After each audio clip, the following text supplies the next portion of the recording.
What's going on, everybody, and welcome back to another episode of the We Fought Back series, where today I will be talking about the German Coast Uprising of 1811. The 1811 German Coast Uprising was a revolt of slaves in parts of the territory of Orleans on January 8th through 10th, 1811. The uprising occurred on the east bank of the Mississippi River in what is now known as the St. John the Baptist, St. Charles, and Jefferson parishes, Louisiana. The slave insurgency was the largest in U.S. history, but the rebels killed only 2 white men. Confrontations with militia combined with post-trial executions resulted in the deaths of 95 slaves. Between 64 and 125 enslaved men marched from sugarcane plantations in and near present-day Laplace on the German coast toward the city of New Orleans.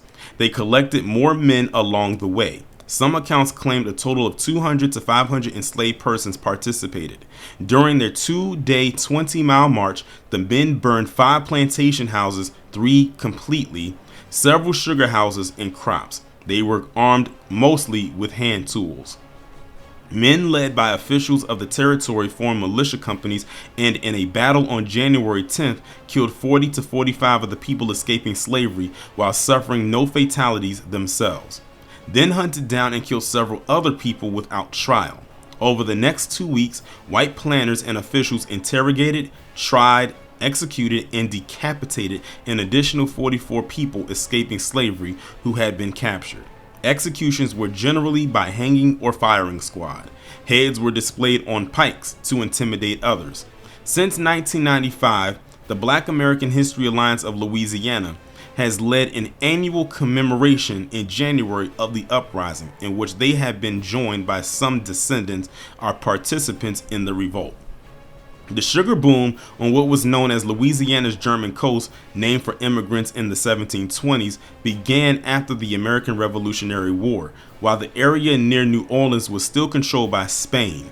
In the 1780s, John St. Malo, an escaped slave, established a colony of Maroons in the swamps below New Orleans, which eventually led Spanish officials to send militia, who captured him. St. Malo became a folk hero after his execution in New Orleans on June 19, 1784. A decade later, during the height of the French Revolution, Spanish officials discovered a slave conspiracy at Point Coupe, established by French settlers around 1720 between Natchez and New Orleans. The slave uprising during the Easter holidays was suppressed before it came to fruition and resulted in 23 executions by hanging, with the decapitated heads then displayed on the road to New Orleans, and 31 additional slaves were flogged and sent to serve hard labor in other Spanish outposts. After the Haitian Revolution, planters attempted to establish similar lucrative sugarcane plantations on the Gulf Coast, resulting in a dense slave population. They converted from cotton and indigo plantations to sugarcane, so that by 1802, 70 sugar plantations produced over 3,000 tons in a year. However, they replicated the brutal conditions which had led to numerous revolts in Haiti. The high profits were made by working slaves longer hours and punishing them more brutally, so that they lived shorter lives than any other slave society in North America. Some accounts claim slaves outnumber whites by nearly 5 to 1 by 1810, and about 90% of whites in the area owned slaves. More than half of those enslaved may have been born outside Louisiana, many in Africa, where various European nations established slave trading outposts, and Congo was ripped apart by civil wars. After the U.S. negotiated the Louisiana Purchase in 1803, both the Marquis de Lafayette and James Monroe declined to become the territorial governor. President Thomas Jefferson then turned to fellow Virginian William C.C. Claiborne, whom he appointed on the interim basis, and who arrived in New Orleans with 350 volunteers and 18 boats. Claiborne struggled with the area's diverse population, particularly because he spoke neither French nor Spanish.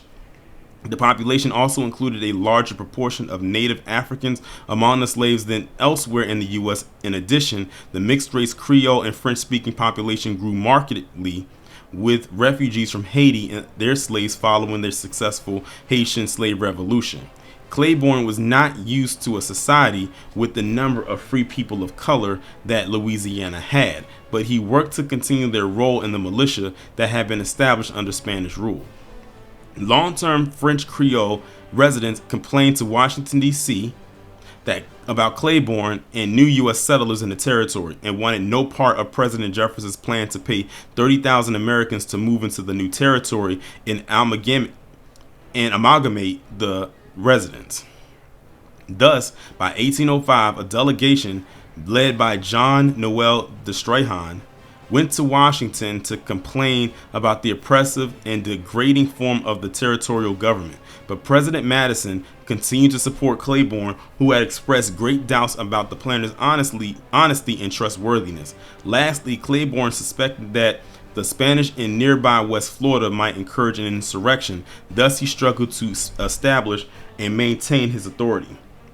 In the overall territory of Orleans, from 1803 to 1811, the free black population nearly tripled to 5,000, with 3,000 arriving as migrants from Haiti via Cuba in 1809 to 1810. In Saint-Domingue, they had enjoyed certain rights as gens de couleur, including owning slaves themselves. Furthermore, between 1790 and 1810, slave traders brought around 20,000 enslaved Africans to New Orleans. The masters and slaves were virtually all Catholic. The waterways and bayous around New Orleans and Lake Pontchartrain made transportation and trade possible, but also provided easy escapes and nearly impenetrable hiding spaces for runaway slaves. Some maroon colonies continued for years within several miles of New Orleans. With the spread of ideas of freedom from the French and Haitian revolutions, European Americans worried about slave uprisings, particularly in the Louisiana area.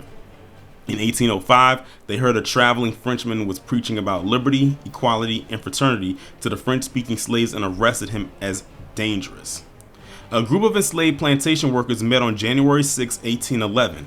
It was a period when work had relaxed on the plantations after the fierce weeks of the sugar harvest and processing. As planter James Brown testified weeks later, the black Quamana, or Quamena, meaning born on Saturday, owned by Mr. Brown, and the mulatto Harry, owned by Messrs. Kenner and Henderson, were at the home of Manuel Andre on the night of the Saturday to Sunday of the current month in order to deliberate with the mulatto Charles Deslandes, chief of the brigands. Slaves had spread word of the planned uprising among the slaves at plantations and up and down the German coast along the Mississippi River. The revolt began on January 8th at the Andre plantation. After striking and badly wounding Manuel Andre, the enslaved men killed his son Gilbert. An attempt was made to assassinate me by the stroke of an axe, Andre wrote. My poor son had been ferociously murdered by a horde of brigands who, from my plantation to that of Mr. Fortier, have committed every kind of mischief and excesses which can be expected from a gang of atrocious bandits of that nature. The rebellion gained more momentum quickly. The approximately 15 enslaved people at Andrew's plantation, about 30 miles upriver from New Orleans, joined another 8 enslaved people from the next door plantation of the widows of Jacques and George Deslandes. This was the home plantation of Charles, a slave driver and enslaved overseer of other slaves, later described by one of the captured slaves as the principal chief of the brigands. Small groups of enslaved people joined from every plantation the rebels passed. Witnesses remarked on their organized march, they carried mostly pikes, hoes, and axes, but few firearms, and they marched to drums while some carried flags. Approximately 10 to 25% of any given plantation's enslaved population joined with them. At the plantation, James Brown Cook, one of the most active participants and key figures in the story of the uprising, joined the insurrection. At the next plantation down, Cook attacked and killed Francois Trampagnier with an axe. He was the second and last planter killed in the rebellion. After the band of slaves passed the LeBranche plantation, they stopped at the home of the local physician. Finding him gone, Cook set his house on fire. Some planters testified at the trials and parish courts that they were warned by those enslaved of the uprisings. Others regularly stayed in New Orleans, where many had townhouses, and trusted their plantations to overseers to run. Planters quickly crossed the Mississippi River to escape insurrection and to raise a militia, and those escaping moved downriver. They passed larger plantations from which the other enslaved people joined them. Numerous enslaved people joined the insurrection from the Mullion Plantation, the largest and wealthiest plantation on the German coast. The rebels laid waste to Mullion's house. They tried to set it on fire, but a slave named Bazil fought the fire and saved the house. After the nightfall, escaping slaves reached Cannes Brules, about 15 miles northwest of New Orleans. The men had traveled between 14 and 22 miles, a march that probably took them 7 to 10 hours. By some accounts, they numbered some 200 slaves, although other accounts estimated up to 500. As typical of revolts of most classes, free or slave, the insurgent slaves were mostly young men between the ages of 20 and 30. They represented primarily lower skilled occupations on the sugar plantations, where enslaved people labored in difficult conditions with a low life expectancy. With an axe wound, Colonel Andre crossed the river, no contact other planters, and rounded up a militia, which pursued the escaping slaves. By noon on January 9th, people in New Orleans had heard about the German Coast insurrection. By sunset, General Wade Hampton I, Commodore John Shaw, and Governor Claiborne sent 2 companies of volunteer militia, 30 U.S. Army soldiers, and a detachment of 40 sailors from the U.S. Navy to fight the escaping slaves. By about 4 a.m. on January 10th, the New Orleans forces had reached the Jacques 48 plantation, where Hampton thought the escaped slaves had encamped overnight. However, the escaped slaves had started back upriver about 2 hours before, traveled about 15 miles back up the coast and near Bernard Bernardi's plantation. There, planter Charles Perret, under the command of the badly injured Andre and in cooperation with Judge St. Martin, had assembled a militia of about 80 men from the river's opposite side. At about 9 o'clock, this local militia discovered escaping slaves moving toward high ground on Bernardi's plantation. Perret ordered his militia to attack the escaping slaves, which he later wrote numbered about 200 men, about half on horseback. Most accounts said that only the leaders were mounted, and historians believe it was unlikely the escaping men could have gathered so many mounts. Within an hour, 40 to 45 escaping people had been killed. The remainder slipped away into the woods and swamps. Perret's and Andre's militia tried to pursue them despite the difficult terrain. On January 11th, militia assisted by Native American trackers as well as hunting dogs captured Charles Deslandes, whom Andre considered the principal leader of the bandits, a slave driver and a son of a white man and a slave. Deslandes received no trial or interrogation. Naval officer Samuel Hambleton described his execution as having his hands chopped off, then shot in one thigh and then the other, until they were both broken. Then shot in the body, and before he had expired was put into a bundle of straw and roasted.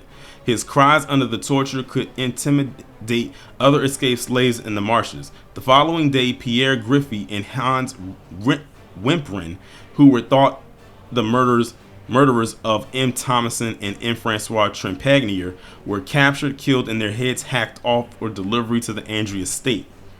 Major Milton and the dragoons from Baton Rouge arrived and provided support for the militia, since Governor Hampton believed them supported by the Spanish in West Florida.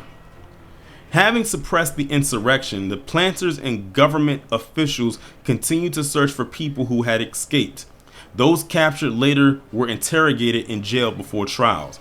Officials convened 3 tribunals, one at Destrehan Plantation, owned by John Noel Destrehan in St. Charles Parish, one in St. John the Baptist Parish, and the third in New Orleans, or the Orleans Parish. The Destrehan trials, overseen by Judge Pierre Bachet St. Martin, resulted in the execution of 18 of 21 captured people by firing squad.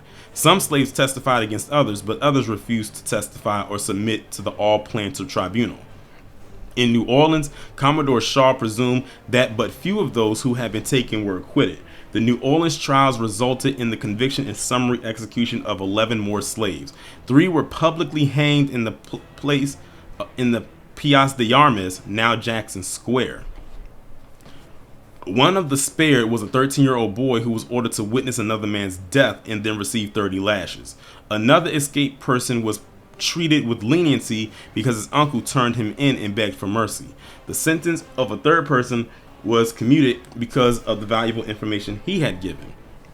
The heads of those executed were put on pikes, and the mutilated bodies of dead rebels displayed to intimidate other enslaved people. By the end of January, nearly 100 heads were displayed on the levee from the Place d'Armes in central New Orleans along the River Road to the Plantation District in Andrews Plantation, nearly quadrupling the number of heads nailed to posts from New Orleans to Point Coupe after the 1795 slave uprising.